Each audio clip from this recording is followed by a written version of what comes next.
Dude, it's in my Bitcoin wallet or something. Yeah.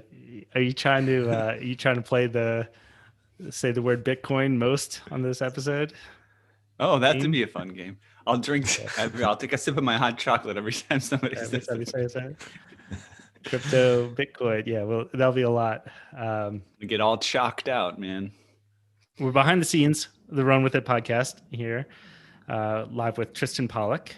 This episode will be polished, edited, come out in your podcast player of choice within a couple of weeks. But you are, you're going to see the unfiltered version where Ethan, does shots every time he says Bitcoin. We'll probably have to cut that out of hot chocolate. Yeah, that's very Chicago. We're running a little bit late. We're running a little bit late today. Let's get into it, guys. You ready? Let's do it. Yep. Okay. Welcome to Run With It, the show that brings you untapped business ideas from successful entrepreneurs. My name is Chris Justin, and I'm here with Ethan Jenny. Ethan, how you doing today? I'm doing good. I've been syncing my heart brain with my head brain lately. Feels good. Got this new tracker that I plug into my earlobe and have an app from the HeartMath company. So I don't know. It's good stuff. Wow, that sounds it. Is it tracking your heart rate through your earlobe? Yeah, not right now, but you can do it. You just clip it on your earlobe and it tracks your heart rate and checks the heart rate variability. And if you have a lower heart rate variability, it means you're in the zone. You have coherence. No, man, you're opposite. That's wrong. You want a higher heart rate variability. You're going for the wrong thing right now. No. I'm 100% sure of that. Why would you want a high variability in your heart rate? It'd be jumping around all over the place. That is a sign of health. I guarantee it. I win. I guarantee you. This is the battle of heart rate coherence. Yeah, how much? I will bet one Bitcoin. Quite appropriate. Who is the top gun coherence? All right, we got to get into this. Who are we talking about today, you think? We're talking here with Tristan Pollock, and he is an entrepreneur, founder, startup investor, among many other things, currently building CTO.ai. He's invested $30 million into over 200 startups. That's pretty cool. But he brought an idea that we're going to talk about instead for a little bit. Tell us about it, Chris. Yeah, the idea is a way to manage carbon emissions via the blockchain. And Tristan, what's the story behind this idea? Yeah, so I've been spending a lot of time kind of in between the worlds of climate and impact tech and trying to find that intersection between, let's say, like Silicon Valley style lean startup entrepreneurship and the other side, which is a lot of times nonprofits or social enterprises. And another thing I'm really excited about is blockchain, decentralization, crypto, Bitcoin, just to get my mention in there too.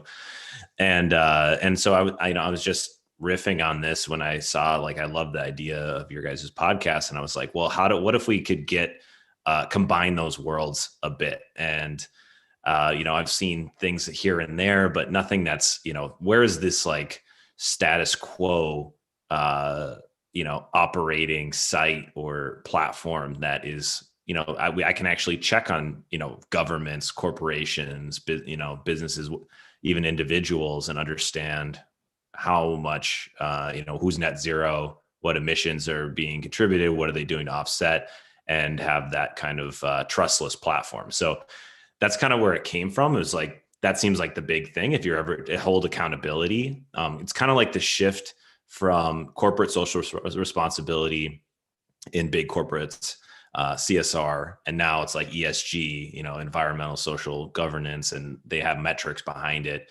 And so, I feel like this is kind of the natural movement of being able to take something and make it trustless so that, the blockchain tells the truth itself on where everyone is at with their emissions and are we tracking?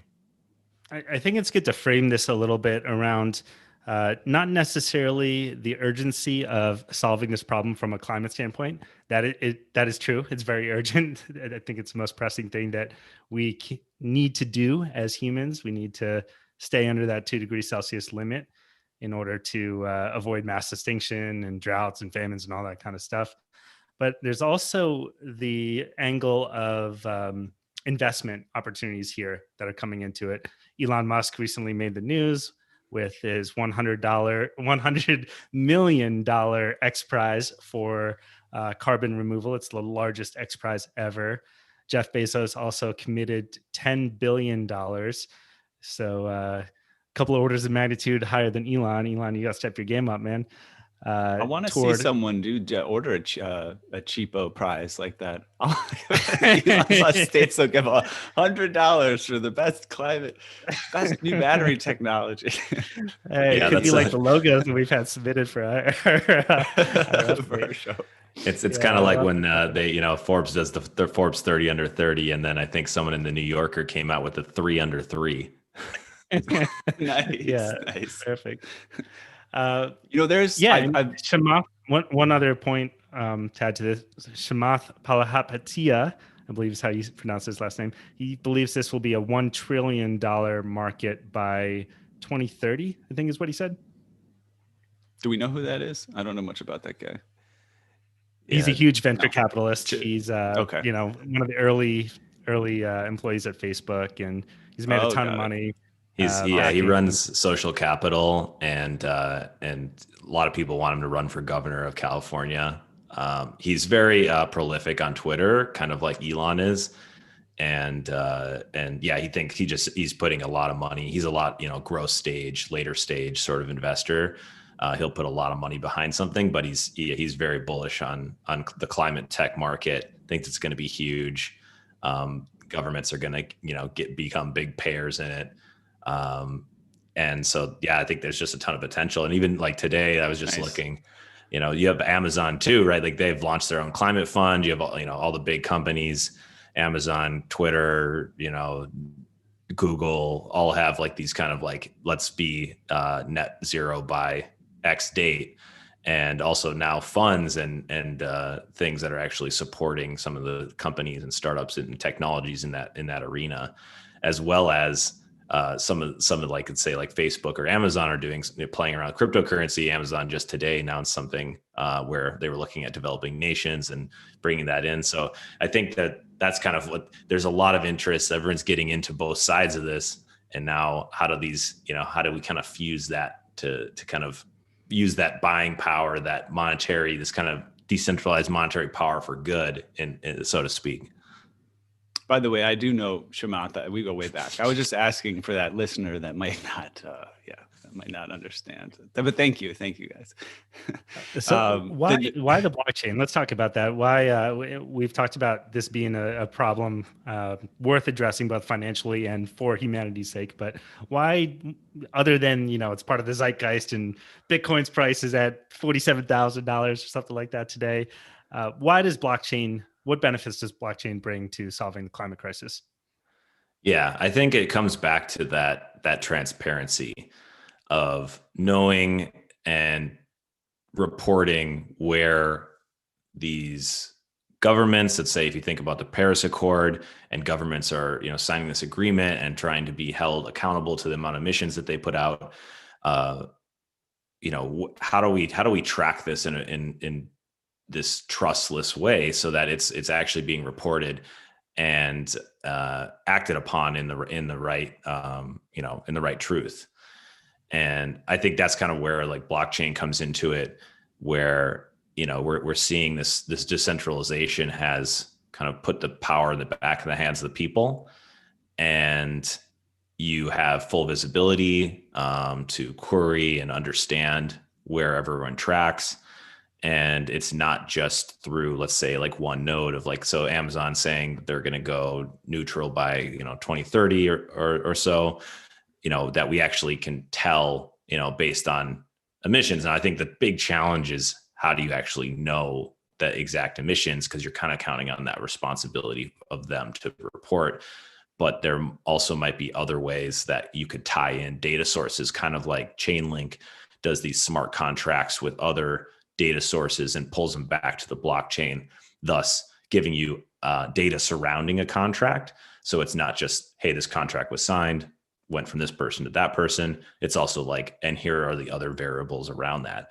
And so I think there's some things there that could play well with other technologies that have been created and are tracking. And you plug this into, certain, maybe a total governance, a world governance sort of thing that's backed by some sort of coin, eco coin or something like this, that also you might be able to funnel back into it.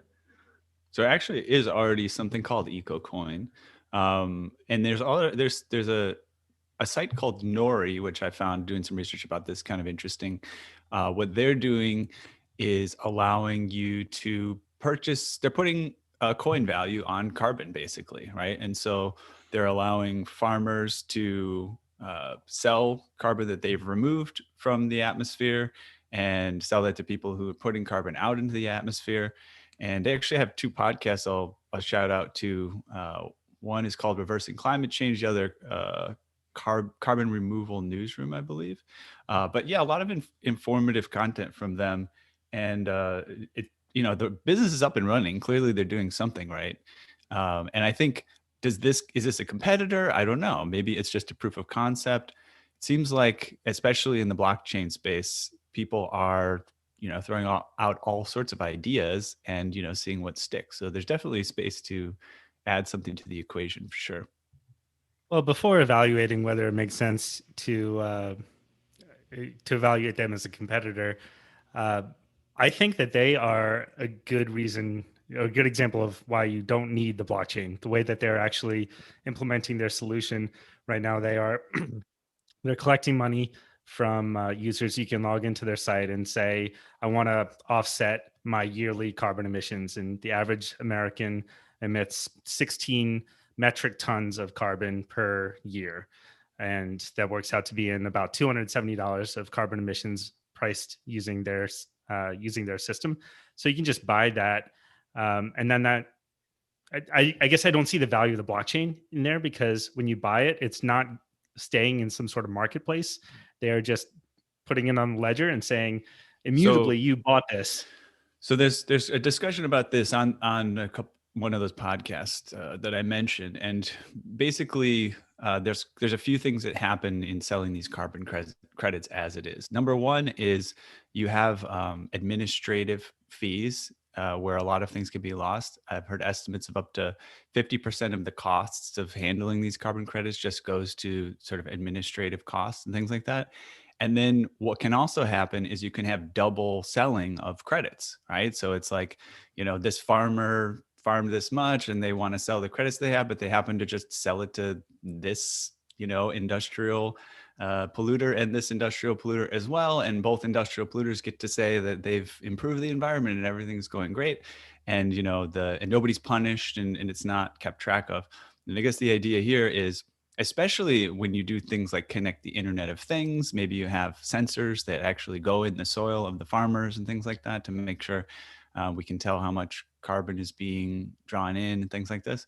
So that is definitely part of the problem as I've seen it, that administration leaves room for errors and, double dealings and things like this. So yeah, the other market that this reminds me of, much. I mean, the other market that this reminds me of that it's more mature is the SREC market, solar renewable energy credits. They've been sold for some time, and double counting is an issue with SRECs. I don't know why, honestly, that hasn't been solved. It seems like that's not that hard of a problem, that you don't need a blockchain to prevent double counting of transactions, right? You do have a trusted third party in that instance, which is the bank. But if you have that trusted third party anyway, because carbon emissions are hard to measure without having an oracle or a human to be able to pin that back to the blockchain, then how much value is there to the blockchain in itself? But anyway, that can be a rhetorical question. I don't want to harp on that too much here. I'll add one more thing on the side of the administrative fees too. One advantage, as at least I'm not an expert on blockchain, but as it was presented, is by you're literally cutting out some of these middle people that are just kind of filling out paperwork and keeping track of things and running around, maybe even traveling across the globe to figure this out or that out. And now all of a sudden, they're not even part of the equation. And that way the whole system's less expensive. So, some people are out of a job, but it's probably okay. So that's another, it seems to be like it's maybe another I mean, there's advantage of definitely blockchain some system. Yeah. So if 50% of the price of emissions credits goes toward the middlemen of this, then there's definitely room for improvement there. Nori charges a 15% very transparent administrative fee for managing those sales. So I guess go ahead. I was just going to say, also the interesting resource, air miners is a thing, and that I found out while I was researching this. So you can actually, mine the air for carbon, and there's a whole group around this. I think they're just called the air miners. They've got a Slack group, and there's companies being built all around. All that they're doing is taking the carbon out of the air and selling the credits, and that's their business. So it's very reassuring that this could turn into a profitable endeavor where all you're doing is sort of trying to reverse what's already been put out there, and you can make some money off of it. So I've got to go on a mini rant piece about carbon removal, so I'm just gonna can indulge me here. Rant us. Yeah. So when we're talking about the carbon emissions that are going to have this catastrophic impact, it's a very small percentage of the atmosphere that needs to that if it's filled with CO2 will cause these catastrophic effects on the orders of parts per million. The line in the sand is 450 parts per million. If you go above that, then you're going to get the worst effects of climate change. So that'd be like saying you've got this giant pool of 1 million green marbles, and right now there are 400 yellow marbles in there, and you're going to try and remove some of those yellow marbles to get down to 350 yellow marbles. You're trying to find a needle in a haystack, right? You're trying to pull out these marbles that you can't otherwise distinguish, other than they're just slightly different. So I don't see that. I see that. Don't trees pull those marbles out of the air every day? They do. But I'm saying that there are people who are creating solutions that do this, but it's not easy to do that. It's not trivial. It's not efficient necessarily to do that. And I think like Nori, they're very big in trying to remove carbon, and to the exclusion, maybe not the exclusion, but not as much focus on trying to reduce emissions. And it's much easier to keep those marbles from intermingling with each other in the first place. So rant over on that. But yes, that was, I would qualify that as many. Yeah. Good job. Yeah. I mean, there's definitely some interesting solutions, and it's probably a combination of a variety of big ideas that help, keep us in a place that's safe for the environment. And maybe the thought behind this idea is like bring some kind of cohesiveness to everything. Like you guys were talking about that kind of double dipping on one person's carbon offset. That's one thing, but then just like trying to figure out, and maybe that's something like, I don't know, like a patch, which does, has like an API or, but something at least on like that can handle that kind of industrial level. So you have an idea of who's pulling carbon out, whether it's geoengineering or reforestation, and then also like who's putting carbon in, and, maybe not as definitely needed on the industrial level, maybe not quite as powerful on the individual level, but still could be kind of interesting just to know, like, everyone's how many people in a country there are, how many are offsetting, trying to pull that data. I think the tricky part is the data, really, I guess, is the underlying factor here. Are we imagining this to be optional? So I'm jumping to, I realize you're talking about data, but does someone regulation? Even if you have all that data, even if you figure all that out, which there are all sorts of challenges to do that, are we just going to leave it then to the goodwill of people to spend the extra few $100 per year to offset their emissions? Yeah, and I think that's what kind of Chaima's point with how big the industry is going to get, because most likely there's going to be some government enforced cap, and a lot of the big tech companies are just getting ahead of that by knowing that they're going to offset all their emissions. So that obviously then forces it to become, a huge industry if it isn't already. But yeah, I think I don't know. It's on an individual level, the US is tricky, but I think in a lot of the other parts of the Western world, it's something that's probably a lot more common and something that's talked about a lot more often. I just want to bring up some sort of just a feasibility of projects and other things that are interesting that are going on similar space. I literally just met with a guy earlier today who's a co-founder of a project called Green the Bid. And he actually he's worked in film and TV production, things like this. And they've created a movement to help people who do film and TV productions to make their productions green. Right. And, one of the things that he said was, isn't it too bad that people want to do a green production, but it's kind of like the last priority, that it's sort of the last thing that gets cut, oh yeah, okay, so yeah, we want to do it green, but we'll cut whatever that carbon credit is or whatever we're going to do to make it green. And basically he's saying what he wants to do is make it something where people kind of commit ahead of time to this line item that they're going to budget in, and it just becomes a natural part of what you do. So it's not something that's special anymore. Like, oh, look, we did this eco-friendly shoot. No, like all shoots are eco-friendly. Of course, this is just a piece of the puzzle that always gets put in. And I think, what's really exciting about the climate, no pun intended today, is that, we're getting to the point where we're raising our awareness around these things so much that I can foresee that there's a day in which it's just something that you take into account. Just like we manage our energy consumption by looking at our electricity bill now, companies could more easily manage their consumption and their production of carbon emissions and things like this because it's monitored and everybody just takes it for granted. That's something you would consider. I love your optimism, Ethan. You're just a never-ending optimist. Believing I can that's be well, I'm wearing my heart coherence monitor. So but you're going for low heart rate variability, so you're in the opposite direction. I want to throw out, so before we get into some action steps and nuts and bolts here, I'm going to throw out one other alternative approach, and it is a highly regulatory based approach. It's a carbon fee and dividend. And there may be some interesting aspects that we can pull into a private sector model here, but the basic way that would work is carbon is priced on the emissions level, and I think that the starting point is $15 per metric ton.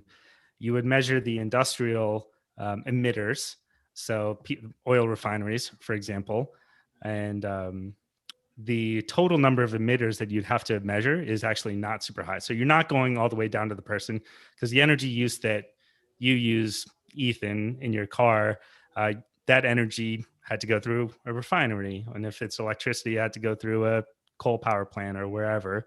So measure it at that level. Price those people. So add the $15 per metric ton. And then you give that money back to Americans in the form of a dividend, and it's equally distributed.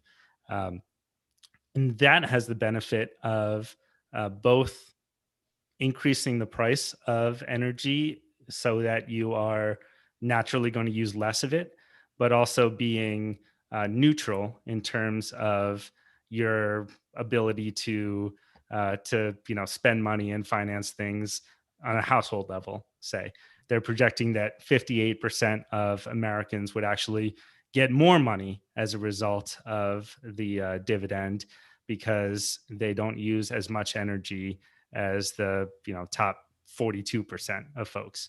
So there's a lot in that to unpack. You can we'll link to that in the show notes, but there are a lot of approaches out here for how to handle this measurement and market making, incentivizing problem? Like, how do you create a market around this such that we more appropriately value the negative impacts of a little energy shout use? out to a book I'm reading right now. Maybe you read it recently, Chris. I know somebody else we know did it, a couple of people.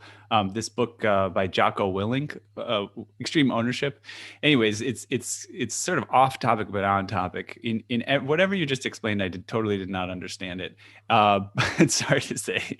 Maybe I was just off in a different zone. But one thing that he points out in this book, he's dealing with, he talks about war stories, he talks about a company that he's consulting with.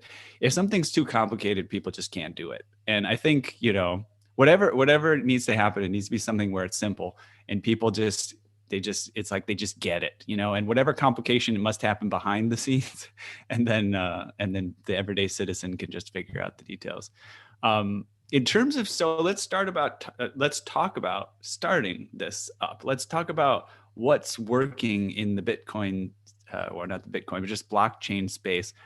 How do we get started? Do we just start creating a backend? Do we hire software developers? Do we partner with oil companies? Anybody got any first steps? ICO all the way.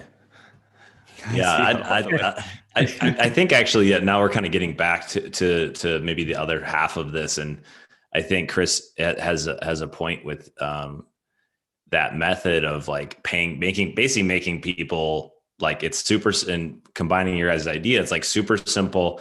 Like, why do people love Bitcoin? Because the price keeps going up. Why people, and same with any altcoin. And so I think I'd love to see some sort of potentially this finance with some sort of coin that's actually on, makes it to Coinbase, and, it makes it to that mainstream level, makes the company, just obviously the company could structured and can provide some real value or insight or transparency around the climate industry. And then at the same time, there's this kind of like exciting cryptocurrency undertone to it that, belongs to the people, and gives the people this like data that they can, hold people accountable. So I feel like that's the other maybe secret sauce to it, is like, yeah, I saw the EcoCoin example and I'm just like, why isn't this bigger? Why isn't like everyone trading in this? And like, what could we do with the blockchain aspect of this so that everybody's trading in this coin, and thus making this company, this chain super rich, so that we can better, funneling this money back into the problem and the solution. Yeah, I think that's a big challenge with ICOs. You're infinitely more qualified to speak to this than either of us, but a lot of the value that creates in blockchain is due to people using it. I mean, exponentially, right? So Bitcoin is super valuable because the ledger has existed for as long as it has, and because there are all these validators and people trading in it. So all those also rans that happen, they don't have nearly as much security and assurance of reliability, all those sorts of things. So I mean, that's a long way of stating that there are a ton of coins out here that this isn't that out there or novel of an idea, or maybe even hard to do, that that there aren't going to be dozens of competitors. How do you actually get enough market share with this coin to get all the value?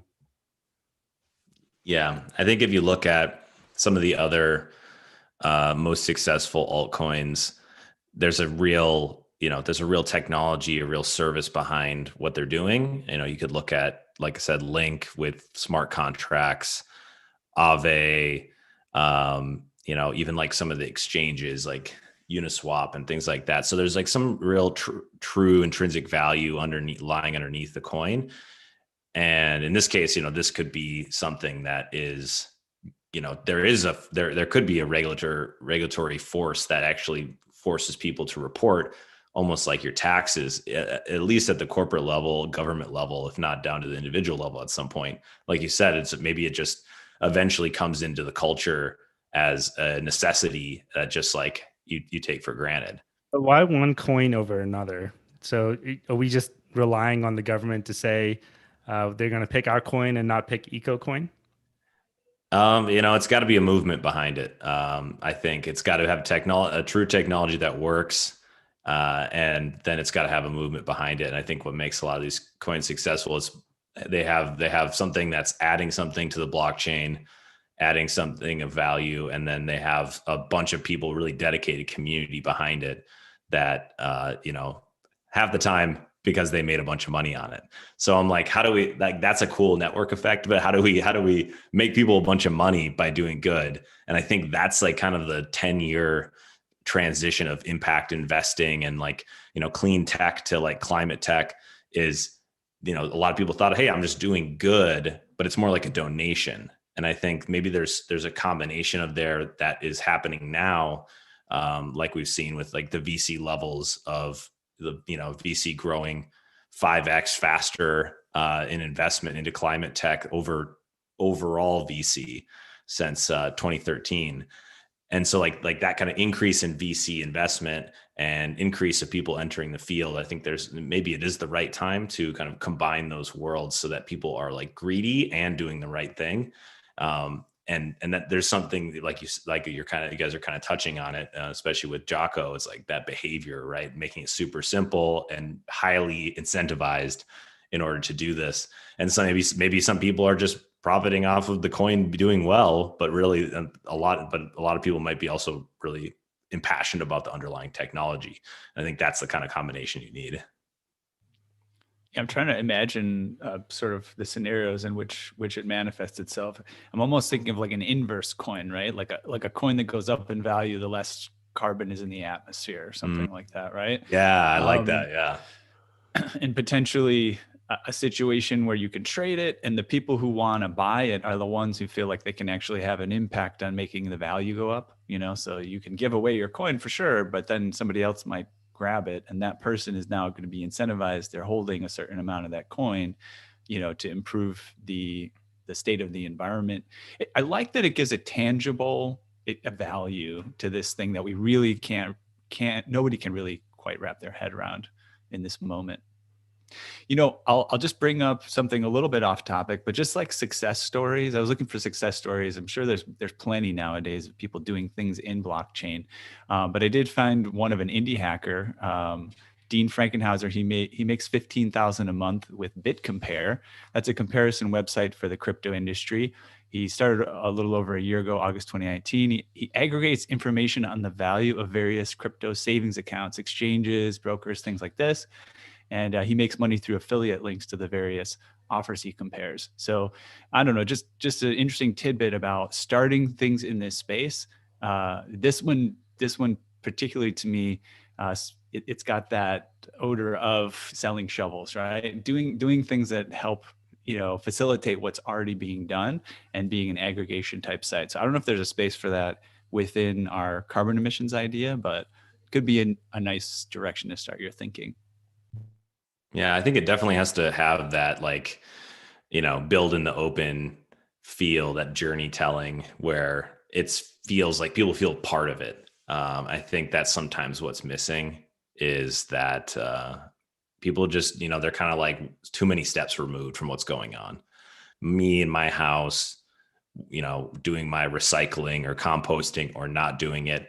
A lot of times you don't see that. Maybe most of my recycling is going and actually being rejected, or like there's just such a disconnect to some of these methods of trying to be green or environmentally friendly.